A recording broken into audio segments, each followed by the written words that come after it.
The world is crumbling under our feet. I think anyone that has even a basic understanding of everything that's happening all around us right now can see our empire is falling. Entertainment has never been so abundant or readily available than it is today. In this modern era, the market is absolutely saturated with endless shows, films, and games on a multitude of streaming services, social media platforms, and gaming devices. Part of the reason there are so many things to watch and play right now is because there is a huge demand for it. Everyone is feeling an intense desire for escapism. A desire to escape the pain, the stress, the worry, the despair that many of us are experiencing as the world falls apart, as our hopes and dreams slip through our fingers, and as the lies told to us by our media and our politicians continue to compound on each other. Though a lot of us can see that all of this is happening today, it appears as if most people in the developed world are in denial about our situation. Because the other reason that endless entertainment has become so abundantly and easily accessible is to distract us and occupy our time. It's a distraction to keep our minds off of reality. I've found it very helpful and useful to share my personal experience with you in these videos. Usually I like to stay pretty private. I don't even respond to all of those horrendous rumors or drama accusations about me. God, they are piling up. But I think it's important to express my motivation for making these videos, and I've really enjoyed connecting with you. The discussion in the comments has been really nice. You've all made me feel like I'm not so alone in the world, and you've pretty much become the only human interaction that I get now. So thank you everyone for helping me keep my head on straight. I love you. This video is going to be a bit of a rant. I know that I usually have a very specific presentation style, but not every single one of my videos requires me to come off as an authority, because I'm not making these videos to prove that I'm smarter than the situation that's happening in the world right now. I'm making these videos because I'm scared and alone, and I can't find any comfort or distraction that can stop me from feeling that fear. I can't distract myself from feeling this loneliness. I can't shake this uncertainty about what will happen in the near future, and I know that I'm not the only one that feels this way. I want you to know that you are not alone, and you're not crazy for feeling uncertainty in the face of this storm. We've been divided. We've been kept from feeling connected with each other, from creating connection with each other. We've been discouraged from developing community or experiencing camaraderie. Occupy Wall Street was the last time that large groups of disgruntled people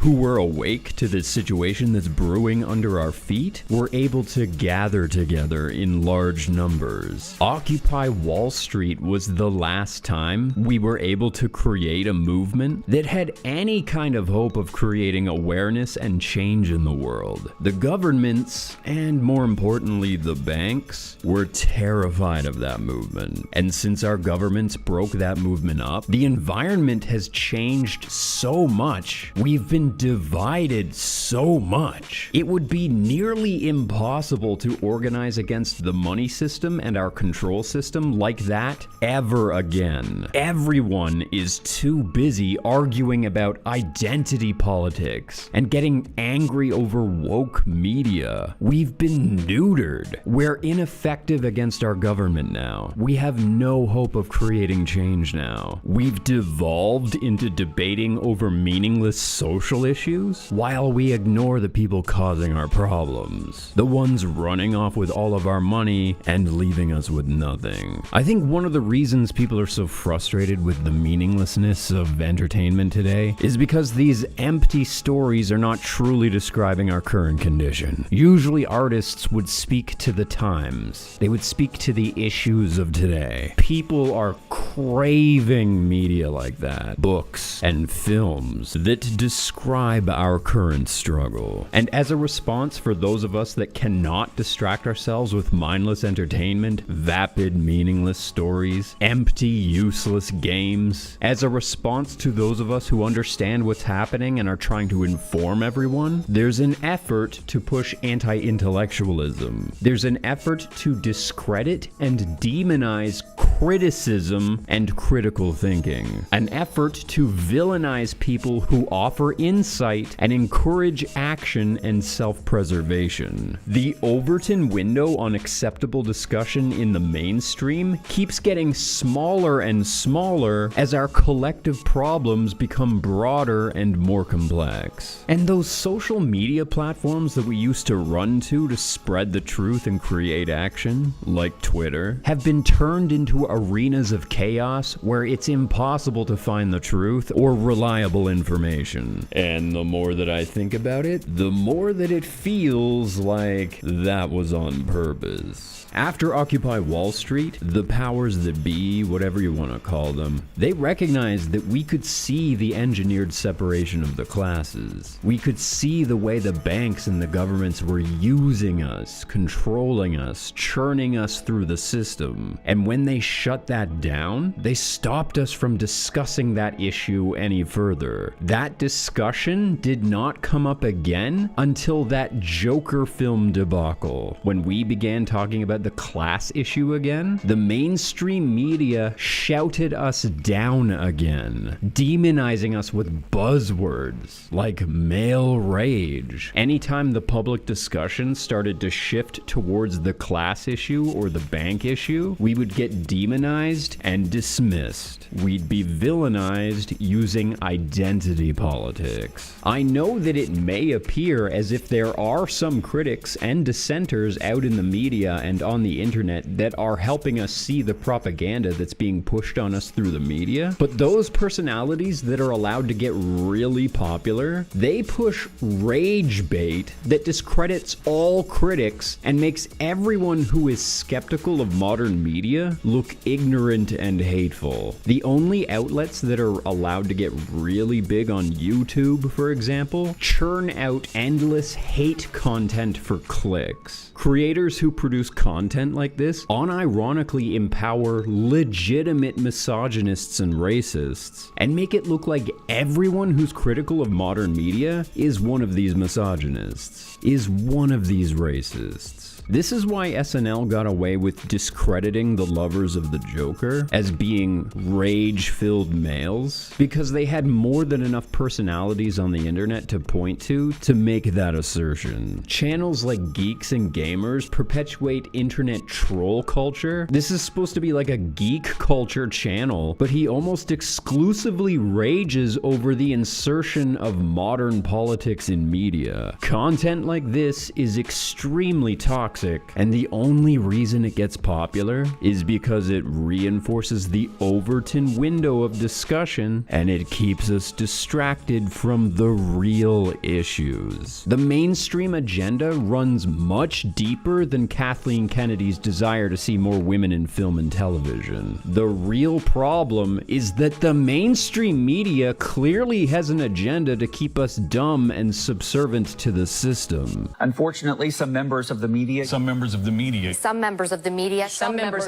use their platforms to push their own personal bias. To push their own personal bias and agenda to control exactly what people think. This is extremely dangerous to our democracy. The average person in the middle class does not seem even remotely aware of how close our society is to collapse. Everyone is too self-absorbed with narcissistic pursuits. They're too enveloped in endless entertainment and their daily life struggles to spend any energy worrying about the world as a whole. And I get it. Most people just want to live their lives and be left alone. But that's part of the issue. Daily life has become such a grind. Daily life has become such a struggle that a lot of us feel like each individual day is an exercise in survival. We never feel comfortable. We never feel safe. We never feel secure. We never feel fulfilled. After an entire entire day of just trying to keep our nose above the water, we don't have any energy left to worry about other people. And again, we've lost our sense of community and camaraderie. We've forgotten how to depend on each other to get by. We've learned instead to trust the system to take care of us. And as the system perpetually fails to do that, we keep begging the system to take more control of our lives in a vain hope that giving up one more freedom will finally give us security. But I think the biggest problem with the middle class is nobody seems to understand how fragile an empire can be, just how quickly a society can collapse. Everybody just trusts what they hear on television and what they read on the news. People trust what the media and the government tells them far too much. The constant reassurance that everything's being taken care of, everything's under control. Go back to watching Netflix and arguing about gender identity and diversity. Ignore the raging fire that's engulfing society and crippling our economy. Ignore the fact that most people under the age of 40 will never be able to afford a home. That the cost of living keeps increasing higher and higher, even though wages have not raised to meet those demands since the early 1980s.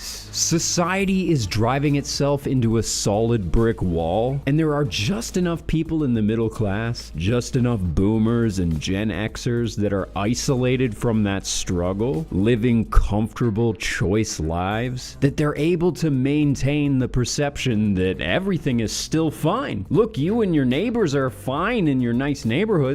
Don't worry about it. Don't think about it. Just stay in your bungalow and watch Netflix. One of the telltale signs of any collapsing society is the quality of the infrastructure. We have replicated the patterns that past civilizations in collapse underwent. An elite that is no longer connected with the real, that retreats into their bubbles like the Forbidden City or Versailles, and yet has total economic and political power. The crumbling of infrastructure, civilizations always decay, their cities go first, we've already done that. The retreat into illusion. As I mentioned in my banks video, our city infrastructure is crumbling, and all we can really do now is accumulate more national debt in an attempt to build more infrastructure. Meanwhile, each individual city is failing to afford to repair the existing roads and bridges. Businesses are closing, shutting down at an astounding rate. Entire commercial centers in cities are now barren wastelands since the lockdowns of 2020 began. Inflation has become everyone's enemy. Food prices are so high right now, most people are losing most of their paycheck to groceries. The cost of individual items is higher, and each package contains less food. I get stressed out every time I feel hungry. All I can think about is how much money I'm wasting every time I need to eat something. Part of the reason for this is because food is less abundant. Our market isn't loaded with food anymore, and a lot of what farmers grow now goes into supplementing other foods with things like soybeans. The most abundant crop is corn, and a lot of the corn goes into making corn syrup,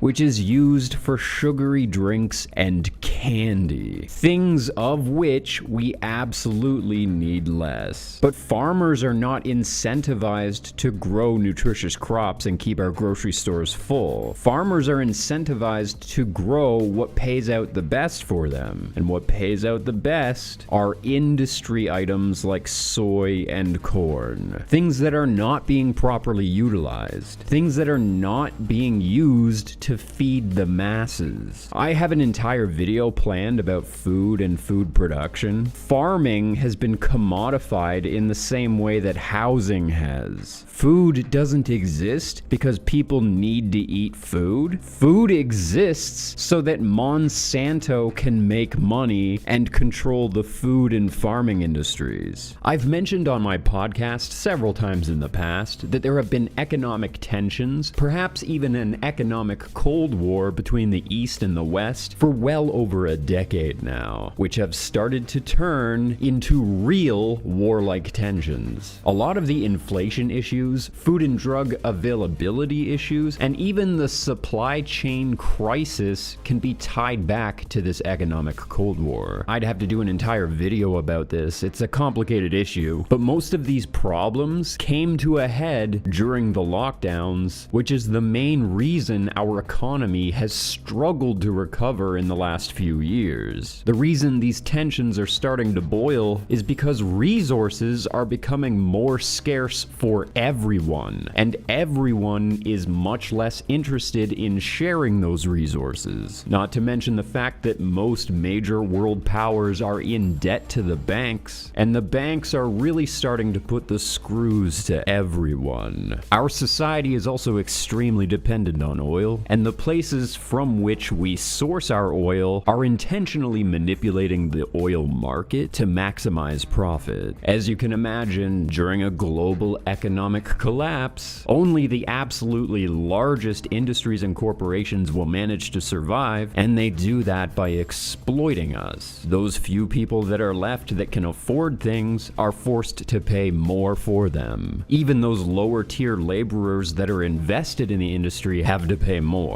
which translates into us paying more. For example, farmers have to pay more for seed, they have to pay more for herbicides and pesticides, and they have to pay more for fuel. And in the end, that translates into food being much more expensive for everyone else. The point I'm making here is that there are a million reasons that we're struggling right now. There are endless causes for prices to be higher, and the people who are not hurting right now are also not helping. The middle class and upper class have remained ignorant to the struggles the rest of us are enduring. So they're not acting. They're not doing anything to create change because they trust too much that everything will be fine. Everything's fine for them now, it always has been, and they assume it always will be. They have no idea how close we are to losing everything. They're in denial that change is coming at all. They don't understand the severity of the situation, and they underestimate the harshness of the change we will experience. So few seem prepared at all. Everything in our environment is telling us to trust that everything will be fine. Everything in our environment is telling us to keep investing into our society, keep investing into property, keep investing into our future, keep believing that we will have a future. We're conditioned to believe that the future is coming and that technology and ease of life will continue to scale upwards infinitely. But technology is a lie. Drones, AI, smart devices, they're a lie. Comfort is a lie. The future is a lie. Stop getting distracted by the pretty flashing lights. Look away from your screen and witness the reality of our condition. Please, I beg you, break yourself out of the matrix. This is one of the reasons why the real estate market is so messed up right now. The lie that we have a future. We're expected to pay more and more into future investments with empty promises that it will pay off even bigger one day. We're expected to pay $500,000 or $1 million for a one-bedroom home with the expectation that that investment will make sense in the future. Meanwhile, nobody can afford these housing prices. Nobody can sell their properties because nobody can buy them. The market doesn't make sense because there's never going to be a payoff for those investments. How can homes be so expensive if nobody can afford to buy them? And now the banks are talking about increasing interest rates, so people that are already paying mortgages are now going to be paying higher monthly fees. The banks find ways to make more money off of the people who are already paying, and this will lead to more people defaulting on their mortgages, getting evicted from their homes. There is no future. There will be no economy in which we can collect on those investments. The housing market is not a bubble. It's a lie. This is one of the ways that a government cannibalizes its own economy. If houses are more expensive, then that means the government makes more off of taxes. They make more off of capital gain tax, they make more off of property transfer tax, and they make more off of the purchase tax. The housing market is artificially inflated so that governments can make tax money now in exchange for selling out our future. Meanwhile, increasing interest rates, telling us that they're doing that to offset inflation. It's a downward death spiral, one from which we can almost certainly never recover. Back in 2008, when all those mega corporations and banks neared collapse during the recession, instead of letting them die, the taxpayers paid to keep those corporations alive. The free market had determined that those companies deserved to fail, yet the government stepped up and gave them their lives back at the expense of the taxpayer. Meanwhile, the idea of using that same logic to help individual citizens or small businesses who are struggling against our failing system is shouted down as socialism. But socialism is what we gave the corporations instead. The corporations get to survive off of a socialist handout from the taxpayer. Corporations do not build our nations and supply jobs and bolster the economy in our capitalist nations. Not the way that we're told that they're supposed to. Corporations are supposed to be the ones taking the risks, building our economy, and bolstering our nations, but instead, it's the other way around. The corporations enjoy socialism, and the taxpayer build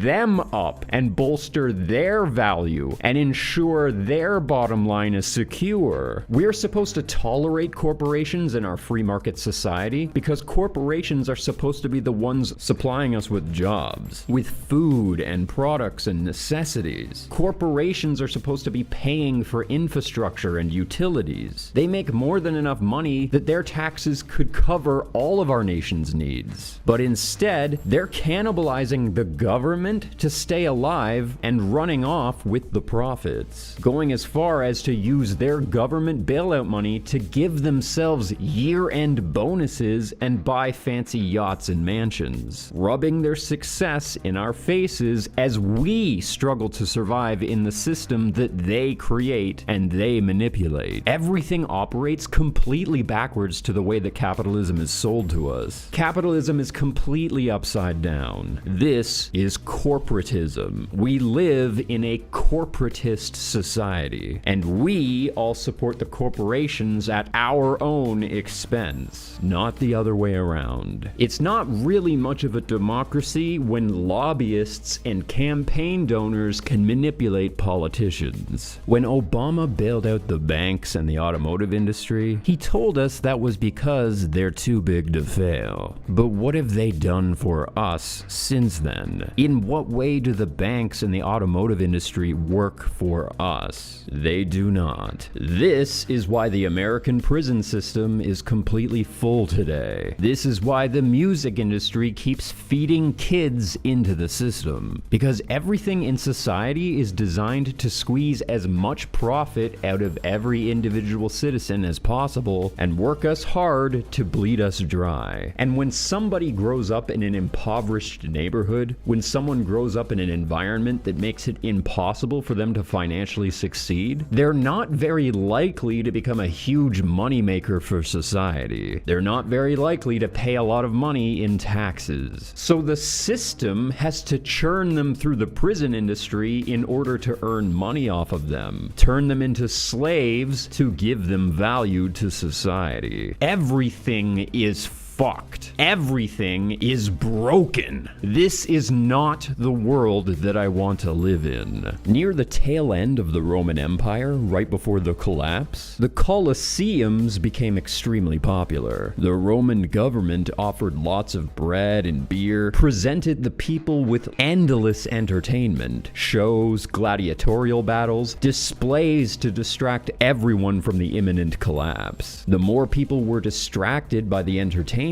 the less they noticed how terrible the Roman Empire was becoming. With everyone in the Colosseums, it was easier to sell them propaganda. It was easier to keep assuring everyone that everything was fine. Rome is great. Keep celebrating your leader. Keep supporting the Caesar. Endless entertainment forever for everyone who loves Rome. Just stay happy. Don't look around. Don't pay attention to the hardship and the collapsing infrastructure structure around you. Just watch the show. Keep eating your bread and drinking your beer. Watch the gladiators fight lions to the death. This is exactly what's happening today. The complacency from the endless entertainment stops us from feeling urgency or necessity in developing community or relying on camaraderie. The concept of community is being taken away from us. The more the government assures us that they'll take care of us, the less reliant we become on each other. All the ways that we used to deal with the struggle and hardship as a community, we either no longer know how to employ them, or we've stopped caring enough about each other to help each other. Then when it comes our time to need help, there's no one there for us. Complacency, unearned trust in the system, and false hope for the future. It's during times like this in any collapsing society that people start crying for a savior out of desperation. This is when we're most vulnerable to being used and manipulated. People become desperate enough that they're willing to give themselves over to an authoritarian, give up all of their freedoms just to have someone come along and take care of the problem for them. People will be so desperate to be taken care of that they will surrender themselves to a government or to a leader. This is why fascism is so popular right now, and why people are pushing so hard to enact communism. Both are authoritarian solutions to our problem. Both avenues are going to seem much more appealing to desperate people searching for a savior to fix all of their problems. Authoritarian regimes promise structure. This is why Donald Trump is so popular. His empty promises to clean up the swamp. People like that are not here to save us.